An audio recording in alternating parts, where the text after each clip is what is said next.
EA is making a Black Panther game. The Last of Us Part 2 is getting remastered. And say goodbye to Xbox Live. All this and more on Game Rivals.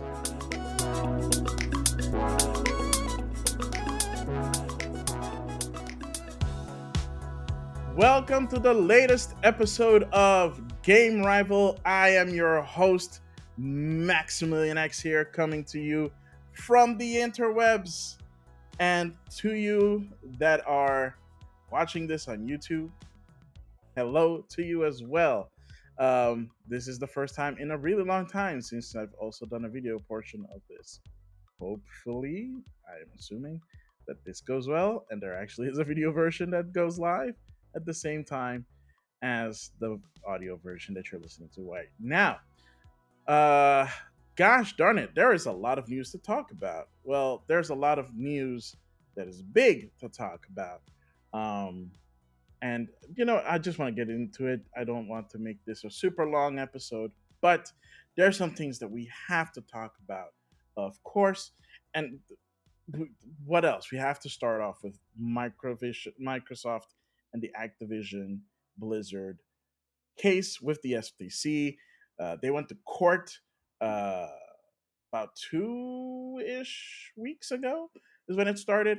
And last week, as of this recording, um, yeah, the judge gave it to Microsoft in the sense that the judge didn't think that the FTC brought up enough evidence to prove that Microsoft would be taking Call of Duty away from like, the PlayStation platform or any other platform, at least for the foreseeable future.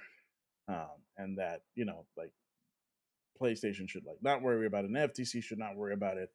That they have at least faith that Microsoft will bring their video games to the masses, not just to their own system. And I gotta say, I after all the weird random stuff that we got from that court case, there's so much that came out, all the way from what PlayStation uh, spent on making The Last of Us Part 2 and Horizon Forgotten West, I want to say, to like weird accusations and Bobby Kotick making really stupid statements and everything in between. There's like so much. If you want to like look it up, it's all out there. The court papers are out there. It's way too much for me to cover.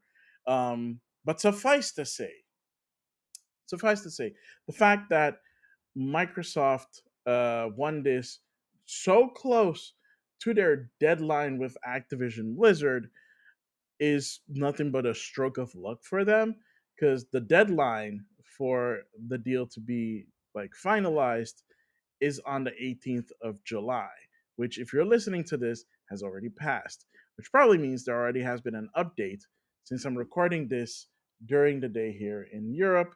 Um, we have no updates regarding to that case with the deal.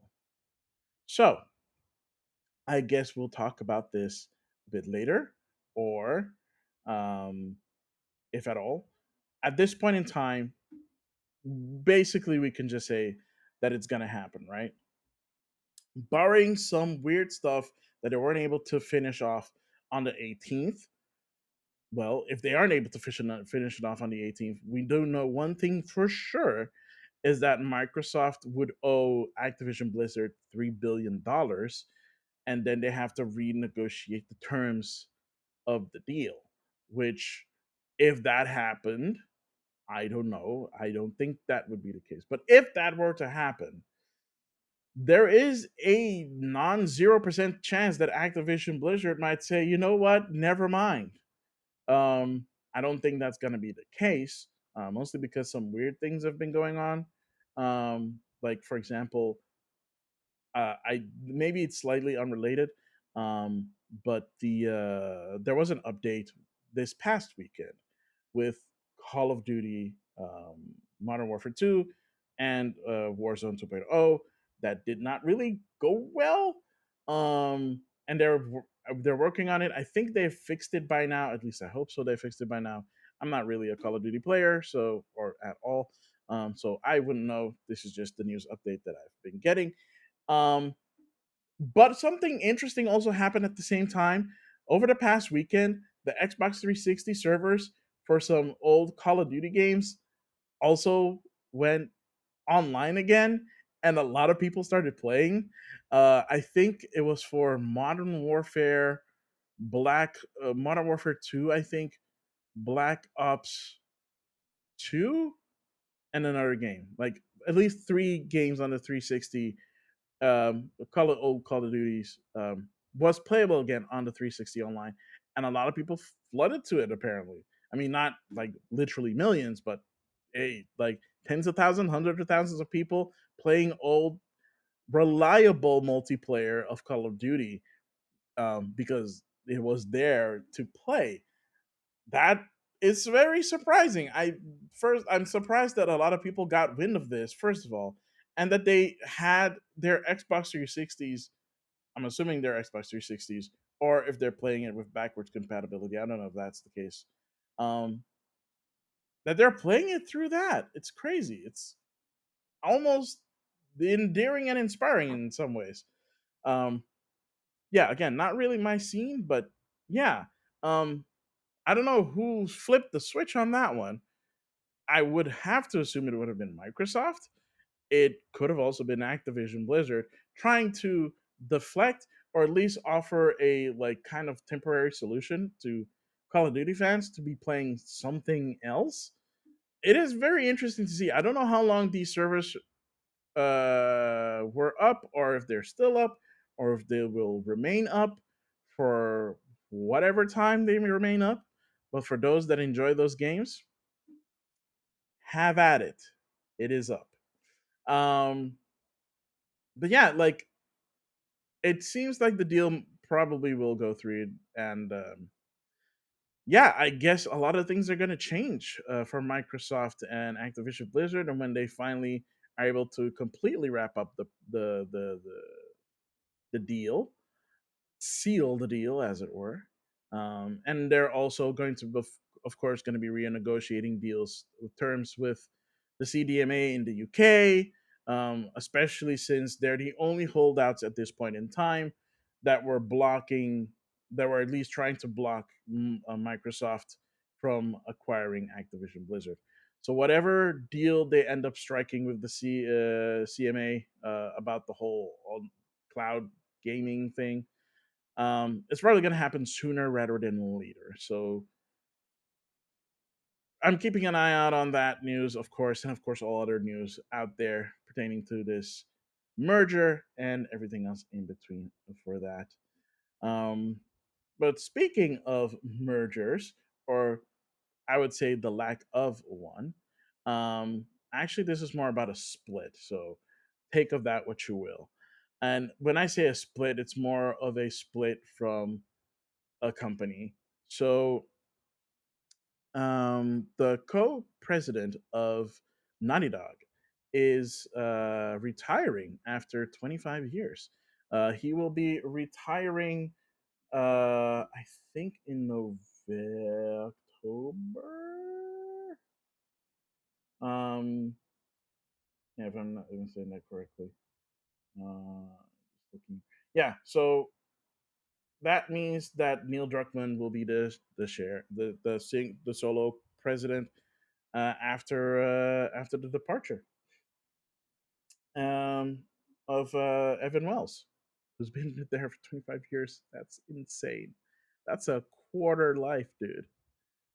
Like he's been there through thick and thin with Naughty Dog, through all the successes and all the downsides of that company, and wow, like the stories that he must have, right? But you know what? It's good for him. It's good for him that he decided to, like take a step back and like, like at least because he is retiring. I don't think he's gonna show up and like create another company or whatever. Um, Although he might, I don't know, people get bored. But you know what? It's good for him. Kudos. You put in your hours, you put in your work. You made some amazing games. You headed a studio that has done amazing things. So yeah, good for him, and hope that he gets the well deserved rest that he deserves. Um, and yeah, I mean Neil Druckmann is there. I'm pretty sure he'll steer the ship well there at Naughty Dog. Um, Plus, they get support from their parent company anyway, so I don't think it's going to be that big of a deal. But it is a big deal because it is someone who's leaving the company who's been there for, I want to say almost forever, but it like 25 years. That feels like forever. um. So yeah, that's good for him. So I hope Evan Wells has a good one. Um. And like I'm pretty sure everybody at Naughty Dog is gonna miss him. I don't think anything. I don't think we have to worry about anything in terms of like development at Naughty Dog in this regard. Um, I don't think he's like leaving for any particular reason other than that. Um, Speaking of leaving, but not really. Remember Xbox Live? I mean, I'm sure you do if you're an Xbox player, because you need Xbox Live. Well, you needed Xbox Live to be able to play online, and well, the Xbox Live is not going away in the sense as like they're making online play free to play. Wow, wouldn't that be nice? No, no, no, no, no. They are rebranding Xbox Live into a part of Game Pass. So Game Pass currently has three tiers. So you have Xbox Game Pass console, which is of course for the console. So for Xbox, uh, Xbox One, Xbox Series, and then you have Game Pass PC for obviously PC games, and then you have Ultimate, which literally covers everything and includes online multiplayer support. Before, or at least currently, you needed an Xbox Live Gold membership to be able to play online multiplayer on your console. Of course, that was separate of Game Pass, which is a game subscription. Now they have converted that, changed it, and upgraded it. So games with gold, rest in peace. Um, I'm sure there are the two people that still enjoyed games with gold will be very upset that that's going away. I'm sorry, seriously. Were people still like? Did people still care about that? I don't know. Yeah, so it's being rebranded to Game Pass Core, which is still the same price, so $9.99 a month or $60 a year, which gets you the online multiplayer. Of course, it gets you a catalog of over 25 high quality games for the console, 25, and member deals and discounts as before. So that is the new rebranded Xbox Live Gold, which is now called Game Pass Core. So 25 high quality games for the console. So this is not for the PC because the PC doesn't need an online multiplayer because the online multiplayer on PC is for free. But I digress. Yeah, so Xbox console is still the same thing, but it doesn't offer online. For your console, it's just Game Pass. Same goes for PC, but again, PC already has that. Plus, the PC, of course, offers EA Play membership, and then Ultimate is everything plus the online stuff as well, which recently got a price hike. So great. Yeah, I know it's like a buck more or something, but it is like that's still a lot. Like if you count it up for 12 months, seriously. Um, so yeah, end of an era. It is interesting because Xbox Live. Like when did I go first for Xbox Live Gold? Was like I think 2002. Yeah, so 2002 to 2023. That is, well, it's almost 21 years. It almost made it 21 years. That's crazy. Is that right? Damn. Holy smokes. You know what it is? It feels like Microsoft are still like the young guns in the gaming industry, but they've been around for over 20 years now. That is that is insane. That is so insane. Um I guess like PlayStation is also getting up there. Um Geez, it's like what, 94? That I think they're getting into like 30 years. Ugh, wow. Okay. Uh, I think that's next year. I think they might actually. I don't know if they'll do a big 30-year anniversary thing. That would be interesting, right? But yeah, rest in peace, Xbox Live Gold. Uh, you served your purpose as a brand. Now you're gonna get folded into Game Pass, which I feel like they should have done that a long time ago. I also feel like they just should have folded in online multiplayer to just the console version instead of having the separate core version that gives you less games but also costs like $1 less a month. It's weird.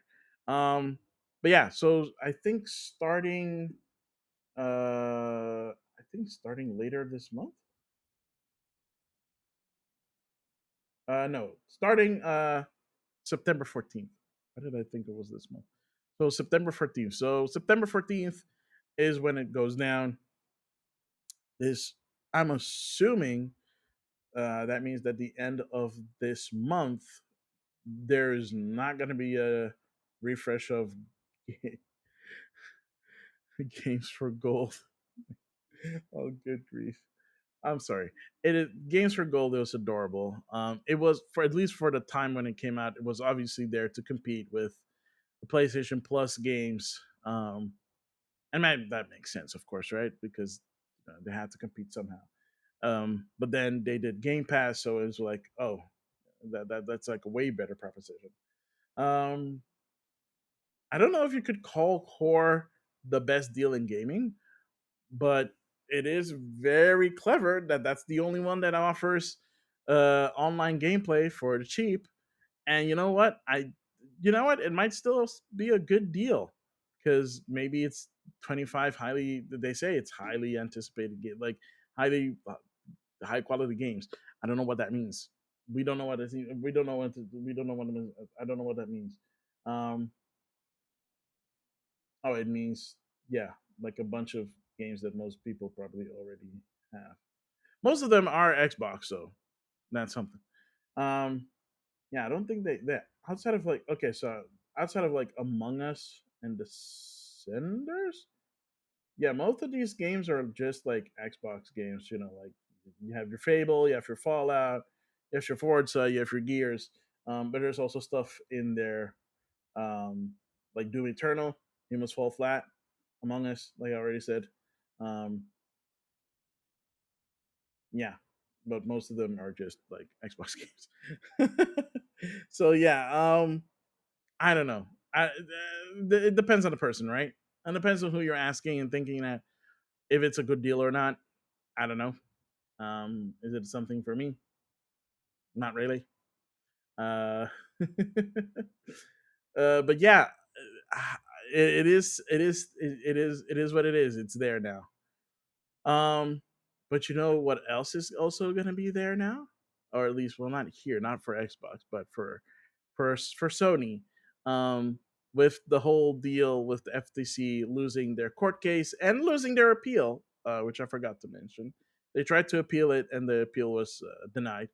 Um, they finally landed that 10-year deal with Sony that they've done with everybody else for Call of Duty. The one that Nintendo got and the one that GeForce Now got and a bunch of other like cloud gaming services got, that that Microsoft did to like show regulators around the world that, hey, look, we're gonna have Call of Duty come up on these services as well as our own. You don't have to worry. we'll share Call of Duty. We may not share everything else, but we will share Call of Duty because that's all that matters, right? So yeah, Sony finally agreed to the 10-year deal, which I think goes in which goes in as of this year. So yeah, we'll see how that goes. Um so it's not like an in perpetuity thing. Mm, no, because they still have a deal that ends over a couple of years. So yeah, I think it starts like from like 2027 onwards. So we'll see how that goes. We'll see how that goes. Again, not a big Call of Duty fan, so yeah, I could take it or leave it. Um, but yeah, they made the deal. At least for now, you don't have to worry about Call of Duty not coming to PlayStation if you're a PlayStation fan. Which is interesting because apparently the reason why certain games have not appeared on PlayStation 5 yet, like Minecraft, is because PlayStation refused to give Mojang the dev kits for the PlayStation 5. Um, trade secrets and all. That seems to be the reasoning. Um, so yeah, I guess with this they also have to give Mojang their dev kits. I'm assuming, maybe not right away, but eventually, so that they Microsoft can actually have those games appear on their platforms. It's weird. I don't get it. I mean, I kind of get it, but I also don't get it. It's weird. Um, yeah. So good for them. Good for them. Good for them. Since they wanted it so badly. Jeez. Seriously, Sony. Like, put on that brave face and like, or not brave face, put on that sad face and all be like, oh where, no, I want my Call of Duty. They're gonna take away my Call of Duty. No, wait. Jeez. Just, you know what? It's fine. Look, I'm just glad that this is finally gonna be behind us. The only thing that I would honestly hope for is that Microsoft actually does take it seriously when they say like, we're going to look at the library of Activision Blizzard and we're going to be putting out hopefully looking at franchises that have been laying dormant at Activision Blizzard for like literally decades and seeing stuff that might be interesting for people to want to go back to. Personally, I would like to see a excellent new version of Rock and Roll Racing, and just man, Rock and Roll Racing was so good. It was so fun.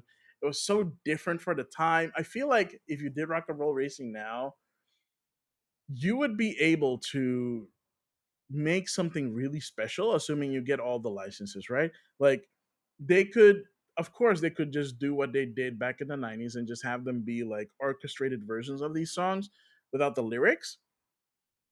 I feel like if they were able to make a good deal with the record labels, just do what they did with Guitar Hero back in the day when they were getting serious. Get like the actual songs, not covers.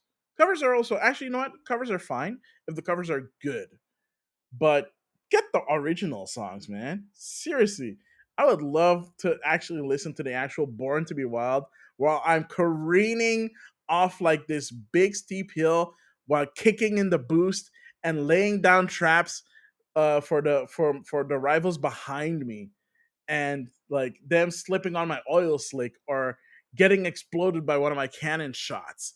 That would be so cool. And then I'll also have that kick-ass like narrator narrating the race, and of course like the podium announcements, like Jake takes a first place knockout, uh Snake comes in second, Viper comes in at a weak third, and I forget what the other racer's name is, but like Turbo is in another time zone, something like that. Damn, I really love that stuff. It was such a good game too. Dang, Activision has a lot of like these cool IPs that they have never touched again. Thank you, Bobby Kotick, because greedy Bobby Kotick. Um, And yeah, it's kind of a shame. Like they could have put out like smaller titles, even if they're not million sellers, they will bring in the money that you need, right?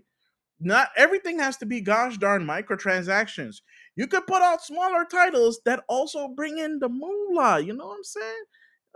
Like that's kind of like what indie titles have kind of taken over from, right? It's just I don't know. It's really a shame. I really do hope that if if and when the deal obviously goes through, not so much if but more when, that Microsoft really does look at those IPs and look at stuff that they can like put out. Not everything has to be a gosh darn big blockbuster, bro. Not everything has to be big. Bring on some smaller titles. People like bites. Like people like chicken nuggets. Like give us the chicken nuggets of gaming. Just give us the chicken nuggets of gaming. It's all I'm asking for. Oh my gosh, I'm sorry. So yeah, that was a little bit of a tangent, but you know what's not a tangent? EA making another Marvel game. So we know that EA has a studio working on a Iron Man game, but they're also working on a Black Panther game, which is interesting because it is literally everything that EA execs probably kind of hate about modern day video games that people really like. Um, so yeah, it is. Dang it, who's making this? Cliffhanger Games is making this, and it is a open world single player game, narrative driven, with at least at this point in time, no microtransactions. I would almost think that this was not being made by EA and this is a joke, but they're publishing it. Cliffhanger Studios is developing the game. I don't know when this game is supposed to come out. This has literally just been announced. I don't think. Here's the thing: don't expect this game to come out anytime soon. If if anything, my money is on the game is in pre-production. Um, my money's on that it's in pre-production, and they're also looking for people for the studio. I think. Um, so yeah, expect this game to be well by this trajectory, the way things are going. The odds are it might actually come out on next generation systems. Um, Yeah, I mean, I think at best, at the earliest, this game probably won't come out until 2025. And that is assuming the development went smooth. It could also be 2026 or 2027. I have no idea. Nobody has any idea because they haven't official. I think like we know that it's happening, right? Gonna take some time. So here's my thing: Cliffhanger Games should just take their sweet ass time and make the best game they can possibly can. Because if you look at the great landscape of gaming, we haven't like there like the more recent superhero games have been kind of all over the place, right? With the Rockstar trilogy of Batman games just being excellent. People don't tend to count Batman Origins. I don't know why. I've never played it, so fair point. But that those games, excellent. Then you have Marvel Avengers. Mm. Then you have Marvel Spider-Man, which everybody loves, including myself, and Spider-Man Miles Morales, which I also really loved. Finished both games. Loved the poop out of both of them. Um, and then, of course, we're getting Spider-Man 2 later this year, which is going to be super awesome after the trailers that we've seen. So we've had some good superhero games. Um, is the Iron Man one going to be good? I don't know. We had an Iron Man virtual reality game. I have no idea if that game was good or not. I don't have a VR headset. And quite frankly, I don't really care for like doing leap to do's and going 50 miles, 100 miles an hour, and throwing up, um, or having the feeling of throwing up. um, I don't know if that game was received well or not. VR is, honestly, in the grand scheme of things, such a small pool of like like the gaming pool as a whole. I don't know if any of you played the Iron Man VR game. Please let me know if you thought it was good or not. I have no idea. Um, Also too lazy to look up reviews for it.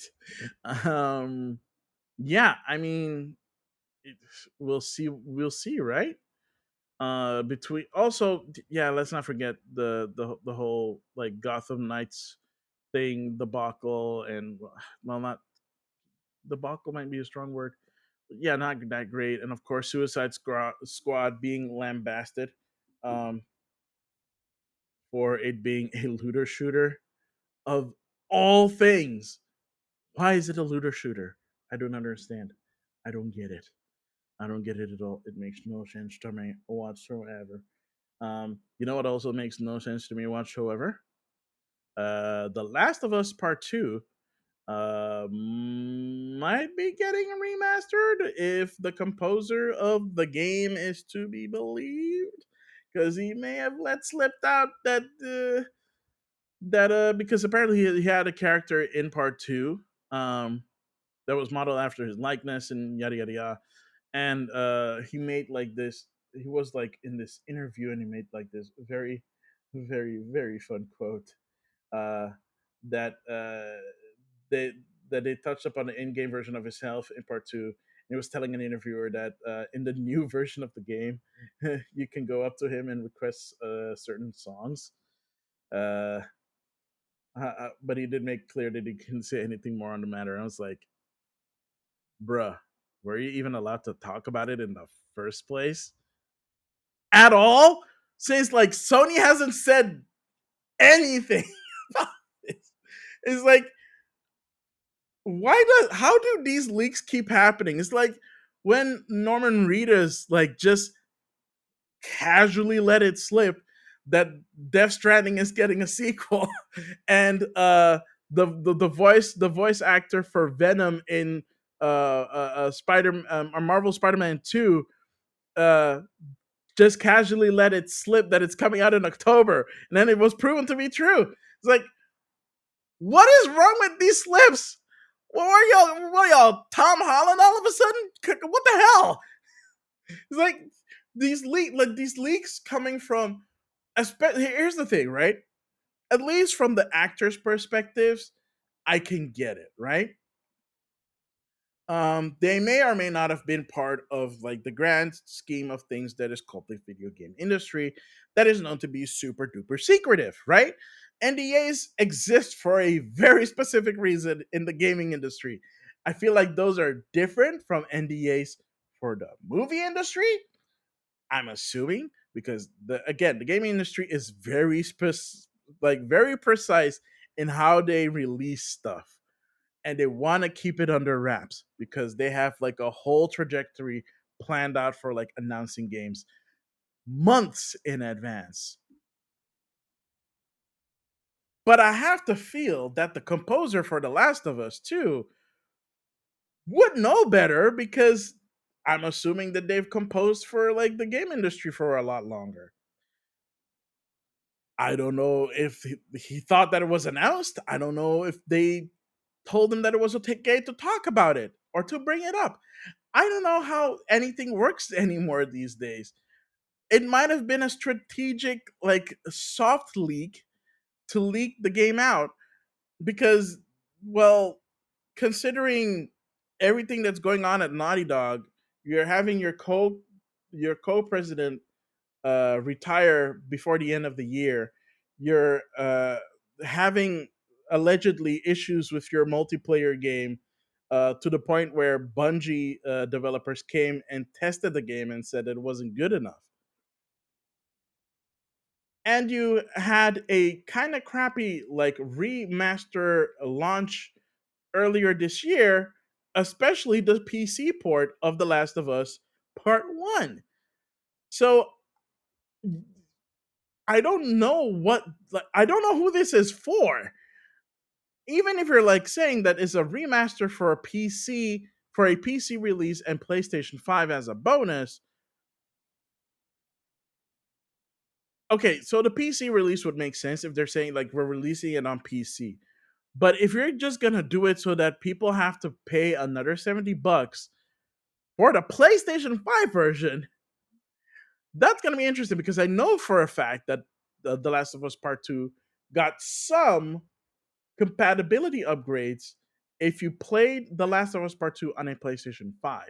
I don't think they added adaptive trigger and haptic feedback, or at least if they did, it wasn't as prominent. Um, but they raised the game to 60 frames per second on PlayStation 5 if you played it on a PlayStation 5. So it's kind of weird, right? Like, what is the point of this remaster of Part 2? Like, who is this really for? And can you afford to burn more bridges? Because I feel like this would burn more bridges than it would mend them, unless they say, like, oh, if you already own the game, like, you pay $10 more and then you get the PlayStation 5 version digitally or whatever. Or you get access to the PlayStation 5 version, the native version. And of course, they're going to be releasing it then for PC because I'm assuming that that's the whole reason why they're remastering it, because they're working on a PC version. So you might as well kill two birds with one stone. That's what I'm assuming that's the case. Um, well, I guess we'll just have to wait and see because, as far as I can tell, there isn't anything that Sony has hinted at, or there haven't been any rumors that Sony's going to have like a state of play or whatever anytime soon. I don't think, if there was something to be announced, the earliest moment that we would figure that out would be at most likely Tokyo Game Show. But I think Sony has a small presence at Tokyo Game Show. I think I'm not 100% sure. I'd have to check that later, another time. But yeah, they will be at Tokyo Game Show, but I think their presence will be relatively small. And I don't think something like The Last of Us Part 2 would make a big splash at Tokyo Game Show, since that tends to try and focus on the Japanese market. Um, it's super weird. It's super weird. I don't know. It's funny. It's super weird and it's funny to me. Um, and lastly, the thing that I want to talk lastly, but definitely not the least, is so remember, when was this again? This was a couple of months ago already. Um, so a couple of months ago. I don't remember exactly how long ago this was again. I think it was. I think it was this year, early this year. Rockstar Games got hacked, and yeah, a bunch of stuff pertaining to the development of GTA 6 got leaked. A whole bunch of, I want to say, alpha footage or pre-alpha footage even, or pre-alpha, because yeah, yeah, pre-alpha, because they're like debug stuff in the screen and whatnot, and like kind of semi-generic models um, going about and stuff got released. And the person or persons at least responsible for it did eventually get caught. One of them, alleged, the at least the accused hacker in this time, Ariane Kurtaj, who's a teenage member of the Lapis hacking group, um, got caught, of course, in the UK, and he's facing 12 charges, at least one of which is, well, not even one, three counts of blackmail, two counts of fraud, and six charges under the UK's Computer Misuse Act. Yikes! Yeah, yeah. This is not the first time that hacker group has done something like this before, but this is the first time that he's been caught. And they've been doing this to other companies as well, like Revolut, Uber, Nvidia. Also been blackmailing them. Way to go, kid. With your skills, you could have done so much more in like the tech industry. And no, you decided you're gonna hack the big boys and think you can get money from them, and then you got caught. Um, don't know what's gonna happen to him. It's still ongoing. I guess we'll see what happens. But yeah, the leak of the footage of the pre pre alpha, I don't know what you would call it. Footage of the GTA 6 did not really do Rockstar a lot of favors. Um, because of course the game is nowhere near finished, and of course armchair developers are like, this looks not good, this looks very bad, so bad, why it looks so bad, I don't know why Batman. uh like, dude, like you've never seen a game in development before. Like this actually doesn't look bad for a game that's still in like highly still in development, like in relatively early days. Like even earlier than this, you'd probably have footage of like nothing but stick figures and blocks moving around just to make sure that the locomotion of the game works as they want it to. So yeah, no, like just it kind of sucks that GTA 6 had to leak in this manner. I mean, everybody already knew that GTA 6 was in development. The matter at hand was like, when can we expect it to come out? And we still don't know when we can expect it to come out, but I'm still guessing it's still a couple of from the footage that at least we saw. Who knows how old that footage was, by the way? Because I'm assuming that it was not like made day and date um, when it was like leaked. So yeah, assume that that's probably from even further back in development than when it leaked. Um, who knows? It could be next year. It could also be 3 years from now. Who the flip knows? And honestly, who cares? The main thing is, of course, that they're hard at work at it. Just let the team do its thing. Hopefully, they actually make a good game, and yeah, people can finally be released of the prison that is GTA Online. Holy crap, it's crazy that that's still running.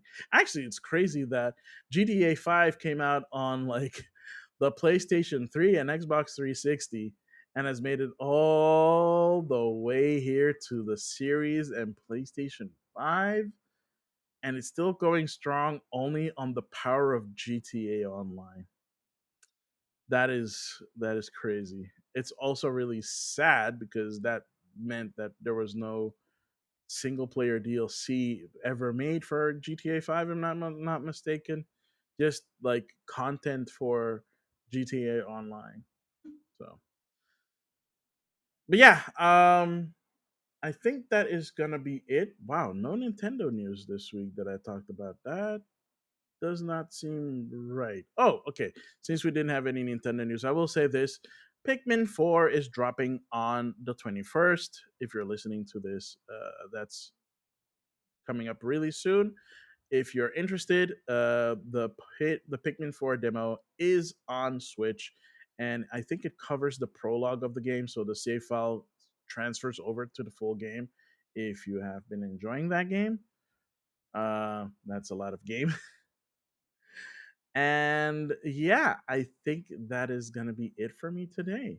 Like I said, I will try to keep it short, partially also because I was sick for a while. So all I've been playing is Stardew Valley to make me feel better. But I'm good now. As you can hear, I'm sounding way better than I did in the previous episode because I was still sick back then. Um, but yeah, thank you so much for being here. As always, you can find Game Rivals on any of your favorite podcasting services. Of course, our home is on Spotify, but you can also find us on Apple Podcasts, Google Podcasts, Stitcher, Overcast, Pocket Cast, whatever podcasting service, you can find us there. You can also send feedback via email, which is gamerivalsfeedback at gmail.com. You can find me on Twitter at Maximilian, or the Game Rivals Twitter at game underscore rivals underscore. Game Rivals or myself are not on Threads because Threads is not available in the Europe as of right now because, Europe actually has decent laws when it comes to privacy. So Meta has to get their act together if they want to ever release Threads in the Europe. So yeah, I guess I'll have to wait until that day. But you can find me on Instagram at Maximilian underscore X. I'm also on TikTok, same at Maximilian underscore X. Or on YouTube, of course, where you're looking at right now. I also have my own channel on YouTube, which is at Maximilian underscore X. And if you're listening to this on the audio version, geez, you can find the YouTube version of Game Rivals, which is youtube.com at Game Rivals, all one word. And I think that's it. Yeah, that's all the places that you can reach me at. And of course, I am streaming on Twitch, which is twitch.tv/ Maximilian underscore X. I stream whenever possible every Tuesday and Thursday, 8:30 p.m. Central European Summertime, for a couple of hours, every Tuesday and Thursday, and any day that I am able to stream in between. So that is truly it for me. Thank you so much for listening. Thank you so much for watching. I have been and always will be Maximilian X, and I'll see you all, of you beautiful rivals, next time.